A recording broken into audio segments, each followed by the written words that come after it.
Oi, pessoal, tudo bem? Aqui é a Aline, sejam todos bem-vindos. Hoje a gente vai conversar sobre uma biografia, é a primeira biografia que eu trago aqui para o canal, que é a do Alexandre o Grande. Essa aqui, que foi publicada no Brasil pela editora Zahar. Eu fiz um resumão, porque se eu fosse me ater a muitos detalhes, assim, ia dar horas de vídeo. Então, eu tô sugerindo que vocês peguem uma água aí, peguem alguma coisinha para comer e bora lá comigo que o vídeo ficou bem grande mesmo assim. Então, pessoal, como eu já falei aqui, eu sou historiadora, né? Eu sou graduada em História, tenho pós-graduação em Cultura Material e Arqueologia.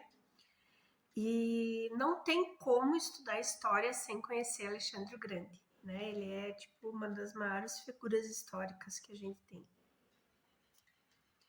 E esse livro que eu tenho em mãos aqui da editora Zahar, foi publicado aqui no Brasil pela editora Zahar, e ele foi escrito por Thomas R. Martin, que é professor titular no Departamento de Letras Clássicas no College of the Holy Cross, e pelo Christopher Blackwell, que é professor titular no Departamento de Letras Clássicas na Universidade Furman, na Carolina do Sul. O Thomas R. Martin, ele é especialista em história do mundo greco-romano. E o que nós temos aqui é uma biografia bem sucinta, porque tem 250 páginas o livro, mas ele é muito bom, ele traz bastante coisas sobre a vida do Alexandre. Historicamente, ele traz os pontos mais importantes, assim eu diria, e ele nos traz um apanhado também de toda a forma filosófica como o Alexandre foi educado e a filosofia que ele levou para a vida mesmo, né? E que foi o que ajudou ele em tantas conquistas. Então, partindo direto para a história dele mesmo, o Alexandre era filho do Filipe II, da Macedônia, e da Olímpia, de Épiro. E essas duas famílias já traziam uma carga de tradição assim muito grande, tanto que a família do Filipe II se dizia ser descendente de Heracles, que é o nome grego de Hércules, a gente conhece mais com o nome romano, né, que é Hércules. E a família da Olímpia se dizia descendente de Aquiles. Então, nós só com isso nós já podemos ver assim tudo o que foi incumbido a ele como ser humano, que ele devia ser mais do que um ser humano normal, né? Ele já devia se considerar um semideus. E isso perdura a vida toda dele, em todos os âmbitos, assim, principalmente na guerra. Desculpem. O Alexandre, ele nasceu em 356 a.C., na cidade de Pela, na Macedônia, e ele faleceu em 323 a.C., na Babilônia. Muito cedo, né? Ele tinha 33 anos quando ele faleceu, e ele teve uma vida curta, porém grandiosa, como os grandes heróis da mitologia, né? Então, aqui o que a gente pode ver aqui na infância, pelo que está aqui no livro, né? Seguindo esse livro aqui. Na infância, ele sempre conviveu no palácio onde ele nasceu e onde ele era criado, com a Olímpia, cercado por diversos tipos de pessoas, de diversas cidades, não só gregas. Ele tinha gente da Tárcia, tinha gente da Macedônia, tinha gente de Atenas, tinha gente de todos os lugares, assim. E ele era cercado por muitos idiomas diferentes, por muitas línguas diferentes. E ele cresceu acostumado com essa diversidade e aprendendo muito com isso. Na adolescência, ele e alguns filhos de aristocratas macedônios e gregos também, ele não dá para dizer aristocrata, né? Ele, digamos assim, da nobreza grega e macedônia. E eles foram instruídos por ninguém menos do que Aristóteles. Então ele já aprendeu muito sobre as histórias gregas, sobre os grandes heróis. Ele carregava com ele para cima e para baixo durante todas as batalhas, durante todas as conquistas dele, todo o período de conquistas. Ele carregava a Ilíada, a Odisseia de Homero, e ele também carregava a história escrita por Heródoto. Então, assim, ele se baseava muito, ele tinha uma base muito sólida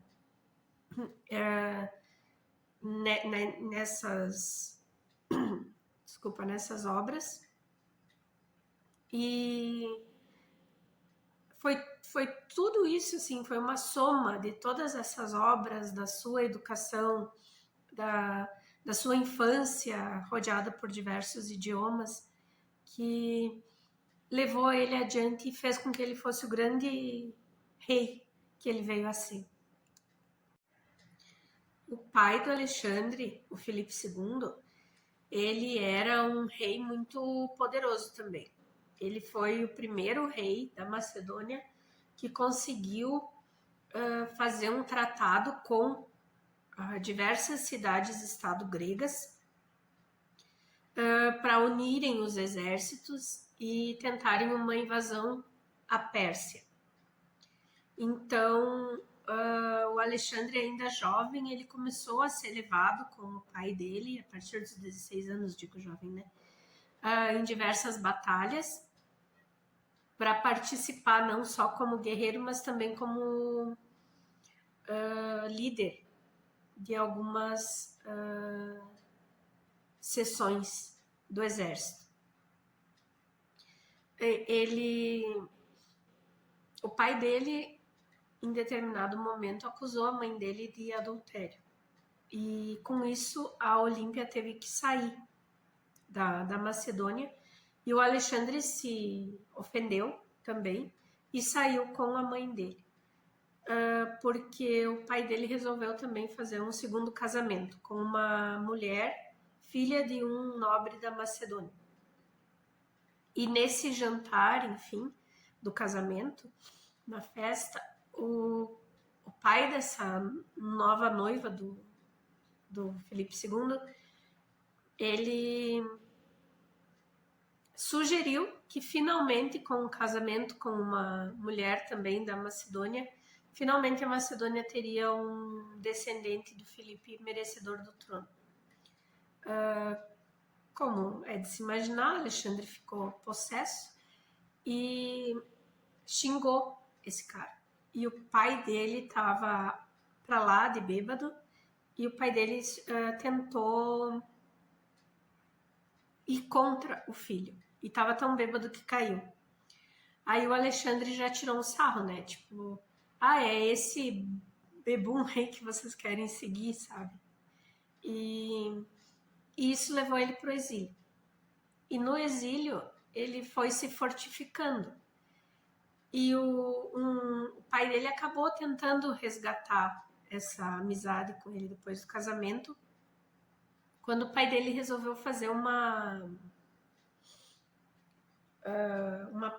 parada para os deuses, assim, onde ele mandou fazer uma estátua de cada um dos deuses e uma dele também, porque ele seria a pessoa que lideraria o exército grego rumo à Pérsia. Nesse momento que o pai dele estava entrando no desfile, o pai dele foi assassinado. E até hoje não se sabe se foi a mando de quem foi. Tem gente que até, tem historiadores, né, que até dizem que teria sido o próprio Alexandre ou a mãe dele que teria mandado assassinar o pai dele para que ele pudesse assumir logo. Mas, sendo isso ou não, a história oficial nos diz que eles começaram a acusar os persas, né, que teria sido o Império Persa que mandou matar. E o Alexandre, com isso, na hora já tomou as rédeas da coisa toda e mandou os seguranças dele assassinarem, né, o cara quando pegaram o assassino do pai dele. E o que a gente vê também aqui é que o Alexandre começou a matar diversos parentes que poderiam pedir, né, exigir o seu lugar no trono, ou que pudessem ser usados por outras pessoas para fazer algo contra o Alexandre. Aqui um parênteses. Isso era muito normal, tá, gente? Embora o Alexandre seja considerado uma figura muito controversa, isso de assassinar parentes ou alguém que podia exigir o trono, enfim, é uma coisa que na época, assim, era normal, eu acho não, historicamente falando, né? Quando acontecia uma coisa dessas, assim, a família já ficava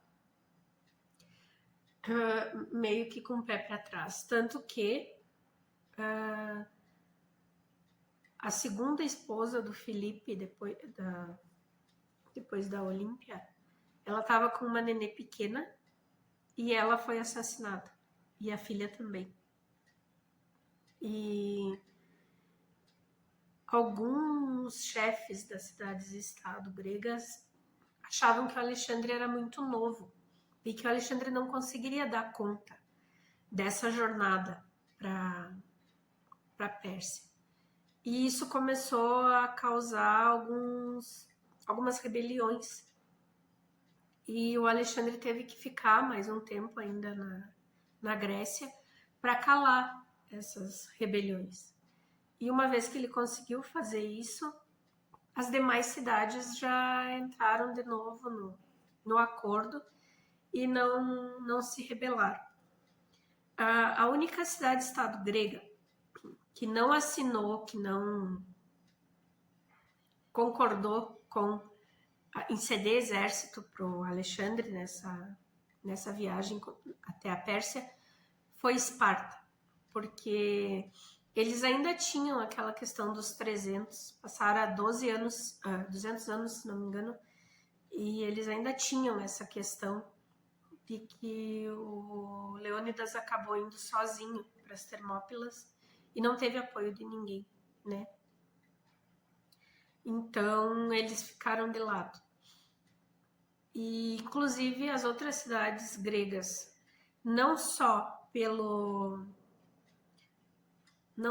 história do Leônidas, mas por tudo que Esparta representava, né, como cidade guerreira, ninguém se opunha, né? Os espartanos resolvem por si. E o Alexandre teve que seguir, enfim, e ele no caminho ainda enfrentou algumas dificuldades na Grécia. Não eram rebeliões, mas eram cidades que ele teve que demonstrar que ele seria capaz. Então, pessoal, quando o Alexandre finalmente saiu da Grécia para ir em direção à Pérsia, ele ainda foi encontrando diversos desafios no meio do caminho. Havia lugares que eles tinham que atravessar rios e eles não tinham que inventar, improvisar na hora alguma coisa para poder passar.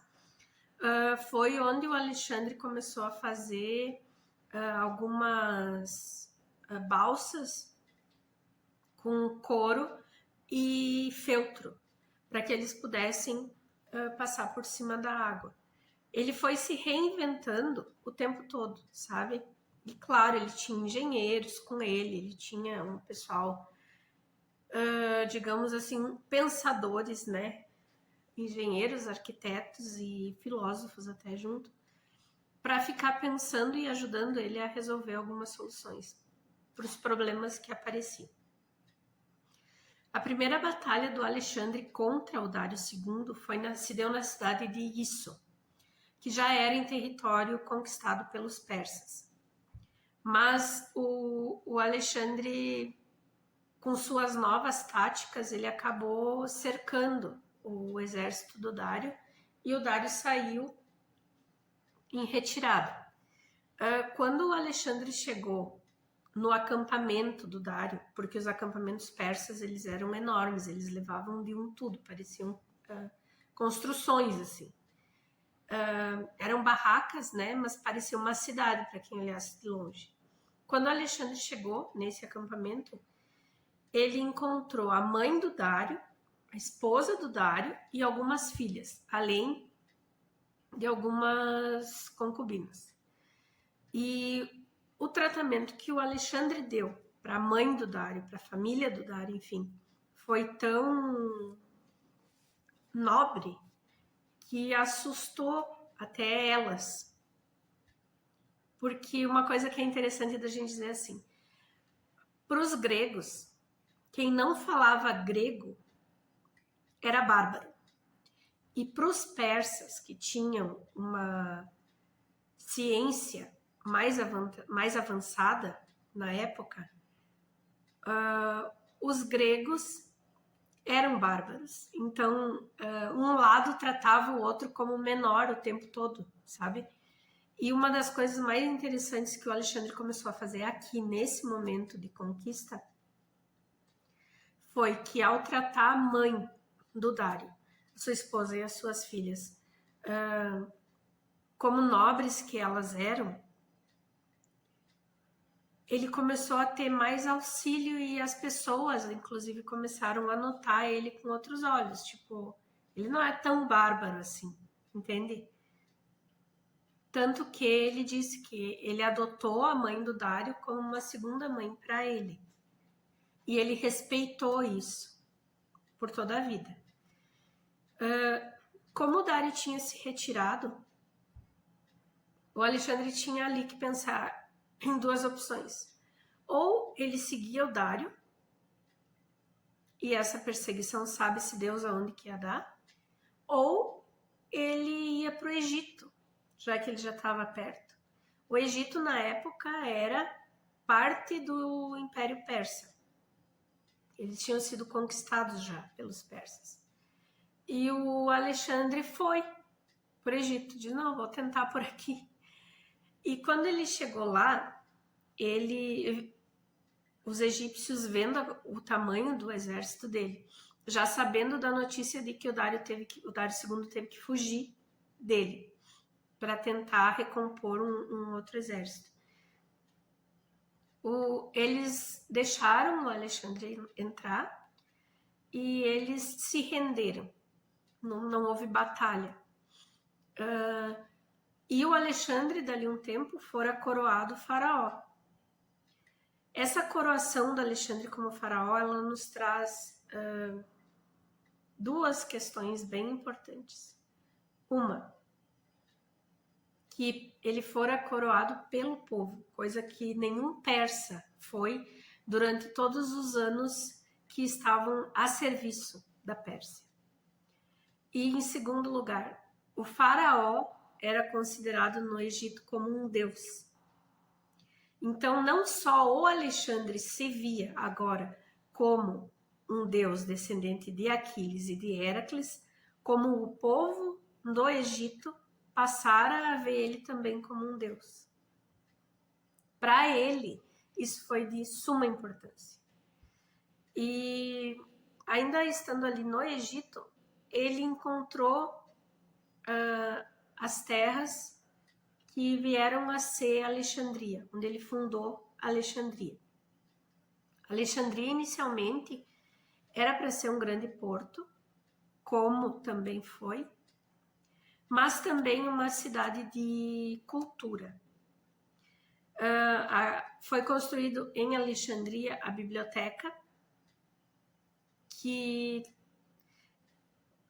como a cidade se tornou uma cidade para cultura, para estudos, ali foram produzidas diversas obras, foram produzidos diversos textos, tanto de matemática, engenharia, arqueologia, como história, filosofia.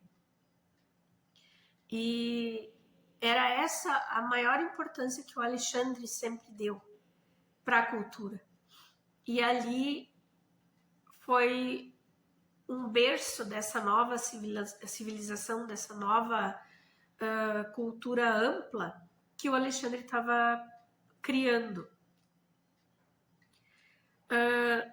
Depois disso, o Alexandre segue rumo à Pérsia. Ele tem uma outra batalha com o Dário, que o Dário também tem que se retirar, e o Alexandre chega na Babilônia. Quando o Alexandre chega na Babilônia, o representante da cidade, ele também não quer mais guerra, porque já foi perdido, né? A batalha já aconteceu e eles já perderam. Então ele recebe o Alexandre como recebendo um rei. Ele trata o Alexandre como nobre novamente.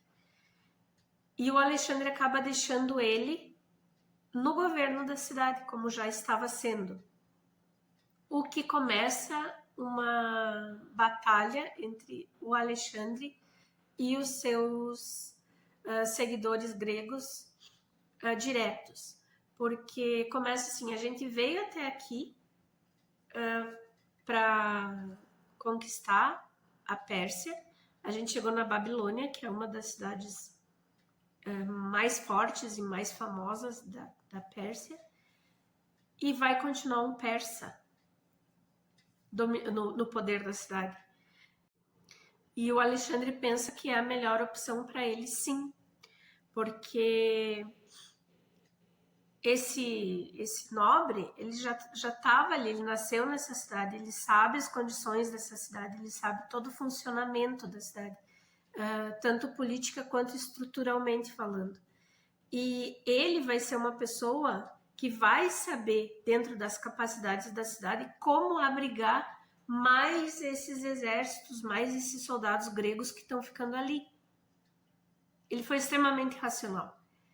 E mesmo assim, começando as disputas dentro do grupo seleto dele, mais próximo, digamos assim, ele deixa esse persa no comando da Babilônia. O Alexandre reúne de novo o exército e parte da Babilônia à procura do Dário e rumo a Persépolis. Só que no meio do caminho, antes de encontrar o Dário, ele recebe a notícia de que o Dário II foi assassinado. Ele foi traído e morto por um dos seguidores, um dos senhores que estava seguindo ele. O Alexandre achou um absurdo, porque aqui a gente entra numa outra questão filosófica da criação do Alexandre. Mesmo que seja teu inimigo de toda uma vida, mesmo que seja uma pessoa que já prejudicou, já tomou diversas terras gregas, como foi o caso da Pérsia, uma pessoa como um rei, como o Dário II, era uma pessoa que devia ser respeitada. Então, se você escolheu fugir e seguir junto com o exército do Dário II, você deveria permanecer com ele até que a morte chegasse para ti. Então, para o Alexandre, não foi só uma covardia esse assassinato do Dário, essa traição. Ela foi contra toda a filosofia de vida que ele tinha. E ele passou a ir atrás desse homem que traiu o Dário. E quando no caminho eles encontraram o corpo do Dário, o Alexandre fez que uma comitiva voltasse com o corpo, levasse os restos do Dário até a Babilônia, para que ele fosse enterrado e tivesse o sepultamento digno do rei que ele era. E eles seguem a batalha com o exército em busca desse traidor. Quando eles encontram o traidor, porque o próprio exército deixou esse traidor para trás, tipo, o Alexandre está vindo atrás de nós e vai destruir a nossa cidade, porque o líder político do momento achou que era uma boa ter assassinado o rei Dário, porque assim, o que ia dar mais honra para o Alexandre seria que ele tivesse conseguido matar o Dário, porque ele seria o novo rei da Pérsia e ele teria feito isso. Isso não teria acontecido através de uma traição, de uma desonra, como foi feito. Quando o Alexandre encontra esse traidor, o Alexandre manda fazer com ele o que Aquiles faz com Heitor na Ilíada. Ele manda que esse cara seja amarrado na biga e seja levado até a Babilônia. E ele vai sendo escoltado, e quando ele chega na Babilônia, ele é apedrejado. Ele tem a morte por apedrejamento, que é a morte dos traidores. O Alexandre chega a Persépolis, e para ele aqui é um outro grande marco na história dele, porque por dois motivos. Persépolis a tradução desse nome é a cidade de Perseu. Perseu é um guerreiro da mitologia que seria filho de Zeus e que mata a Medusa para salvar a cidade de Atenas. E Persépolis foi o lugar mais longe que um grego conquistou de território, né, da Pérsia, um território de outros povos, enfim. E também Persépolis era a cidade mais rica da Pérsia. Então, quando Alexandre chegou lá, ele encontrou na cidade, nas casas dos nobres, assim, e nos palácios, uma quantidade exorbitante de placas de prata e de ouro. E o que o Alexandre fez foi mandar que fossem criadas casas de cunhagem, dali até a Macedônia. E ele começou a fabricar a própria moeda, que foi utilizada em todo esse território e em mais território ainda que ele foi conquistando. Ele foi o primeiro na história a fazer isso. Depois os romanos também seguiram com as cunhagens de moeda, mas a primeira vez que isso foi feita foi pelo Alexandre. Mas o Alexandre não está contente de ter conquistado Persépolis. Ele quer ir além. Ele quer continuar com as suas conquistas e continuar glorificando seu nome. Então ele começa a adentrar território da Índia. E ali ele começa a ter alguns indícios de que está chegando o momento dele parar. Como eu falei anteriormente, diversos filósofos, engenheiros, ele tinha uma gama enorme de pessoas junto com ele, né? E ali também havia alguns religiosos. E quando eles estavam atravessando de navio, numa embarcação de um lugar para o outro, o vento tirou a coroa da cabeça do Alexandre. E o rapaz que se jogou no mar no rio, enfim, para pegar a coroa de volta. Para conseguir voltar nadando, ele acabou botando a coroa na cabeça. Segundo os religiosos que estavam junto com Alexandre ali, já era um presságio de que ele iria perder a coroa. E o Alexandre começa a ter diversas derrotas na Índia. E isso faz com que ele comece a pensar já em voltar. E eles acabam voltando, porque o exército também se nega a seguir. Eles não sabem mais para onde eles estão indo, entendeu? Eles chegaram no extremo do Oriente, eles não sabiam mais o que tinha além daquelas terras. E não estavam mais querendo saber também, porque já fazia 10 anos que eles estavam nesse exército só em função de lutas e de guerras. Eles já estavam querendo ou parar em algum lugar ou voltar para começar a curtir os louros da sua fama também, né?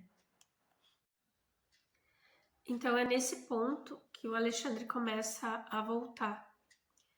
E quando eles chegam na Babilônia, o Heféstio, que é o melhor amigo do Alexandre, e em diversas biografias ele é considerado o amante também do Alexandre, o Heféstio adoece. E aqui eu vou ter que abrir um outro parênteses para a gente falar um pouquinho sobre essa questão da sexualidade. Não adianta a gente julgar, a gente está falando aqui, gente, do século IV a.C. Então não adianta a gente querer julgar com a cabeça que a gente tem hoje, com tudo que acontece hoje, o que acontecia naquela época. O mundo grego sempre foi um mundo muito que vivia, que praticava muito o sexo. E eles tinham diversas diferenças, assim. Embora a Pérsia, a Grécia e alguns outros países tivessem, todos eles tivessem uma cultura do criado, do escravo sexual, eles também, a Grécia também tinha a cultura do amor do homem com o homem. Então, para os gregos, era muito normal que um homem amasse outro homem, casasse com uma mulher, constituísse a sua família, mas esse amor à parte era considerado muito normal, fazia parte daquela cultura. A gente está falando dos gregos lá no século IV a.C. Também é uma coisa que tem que ser dita, é que era muito normal entre os gregos um homem maduro ter relação sexual com um jovem que ele estivesse educando na arte da guerra, na arte da filosofia, enfim. Alguns textos, e esse livro traz um, não sou eu que estou falando, gente, estou falando, são fatos históricos, são elementos da cultura grega. E nesse livro aqui, que é o que a gente está debatendo, eles trazem essa questão e eles ainda frisam uma coisa que eu acho muito importante frisar aqui nesse vídeo também, que é a questão de que hoje em dia a gente não pode dizer se o Alexandre, o Heféstio, qualquer outro grego era homossexual ou bissexual, ou enfim, não, porque esses termos nem existiam.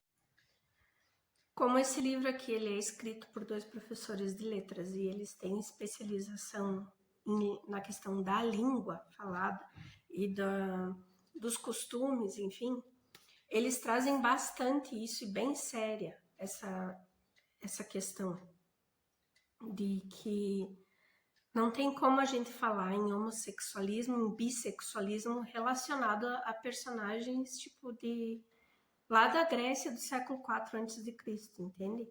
A gente está falando de um costume, de uma cultura totalmente fora do nosso tempo, totalmente fora do nosso convívio e que a gente só está acrescentando. Então, o Alexandre, sim, existem diversos textos que falam da relação dele com o Heféstio, como irmãos, como guerreiros, como amantes. E o Alexandre foi casado 2 vezes. O Alexandre teve filhos. Inclusive, o nome do filho do Alexandre foi Heracles, que era um nome que não era comum assim de ser dado a uma criança, por ser o nome de um guerreiro, de um filho de um deus, da pessoa que passou por tantas provações. E eu só queria fechar esse parênteses explicando isso, tá? Então, são culturas diferentes, são épocas diferentes e, inclusive, nesse sentido, a gente tem a questão do Batalhão Sagrado de Tebas, que era uma falange do exército tebano, que era composto por amantes. Eles eram colocados sempre os dois juntos nas fileiras, para que um sempre defendesse o outro. Inclusive, é um batalhão que foi vencido pelo pai do Alexandre, pelo Filipe II, durante uma batalha, mas que teve suma importância porque foi uma falange do exército, foi uma parte do exército que jamais havia sido vencida por nenhum outro império. Então é super interessante, sabe? E agora sim, para fechar o parênteses, não podemos julgá-los com a nossa sociedade e a nossa mentalidade atual, beleza? Parênteses fechado, então vamos seguindo. Com a doença do Heféstio, sim, causou grande desolação para o Alexandre. O Heféstio provavelmente foi tifo que ele teve, porque ele começou a ter uma febre muito grande. E o médico que estava acompanhando ele indicou que ele tomasse bastante água e que ele tomasse vinho. O vinho para acalmar a dor e para dormir melhor. Só que o Heféstio acabou exagerando no vinho e ao invés de curar a doença, ele acabou se desidratando, o que apressou a morte dele. O Alexandre pediu para que fosse construído um templo na Grécia, onde o Heféstio foi enterrado. Pouquíssimo tempo depois, o Alexandre já estava de volta na Babilônia e o Alexandre também adoeceu. A mesma doença, os mesmos sintomas e o mesmo tratamento, e o Alexandre repetiu o mesmo erro do Heféstio. Ele começou a exagerar no vinho para tentar dormir, para tentar se restabelecer, e ele acabou desidratado e acabou morrendo também. Aqui narra que a última vez que os amigos conseguiram ver ele ainda vivo, ele basicamente só mexia a cabeça e piscava de tão debilitado que ele estava. E quando foi questionado quem deveria seguir no reino, ele só falou que teria que ser, para assumir o posto dele, teria que ser uma pessoa que, assim como ele, queria ir além, que não tivesse medo, que fosse capaz de outras grandes conquistas. E ele era muito jovem, ele tinha apenas 33 anos, mas ele conquistou coisas assim que militares muito mais famosos e experientes do que ele tinham tentado e não tinham conseguido. Ai, gente, tô fazendo assim, é um breve de um breve de um breve de um resumo, já vai ficar enorme. Se eu fosse falar e juntar outras leituras, outras biografias do Alexandre aqui, não ia ter condições, ia dar mais de hora de vídeo. Mas é um livro interessantíssimo, traz um resumão assim da vida do Alexandre mesmo, vale super a pena e eu indico para quem gosta assim de biografias e para quem quer estudar mais sobre a história do mundo, não tem como estudar sem passar por esse cara aqui, tá? Obrigada por terem ficado comigo até aqui. Se vocês estão assistindo, estão acompanhando o canal, eu peço que se inscrevam, que deixem um comentário ou que deixem um joinha aqui para mim. Comentem o que vocês acham, se já leram alguma outra biografia, se tem alguma coisa que faltou. Eu sei que faltou muita coisa, mas como eu disse, o vídeo ia ficar enorme, não tem como. E muito obrigada por me acompanharem nessa jornada. Beijos e até a próxima.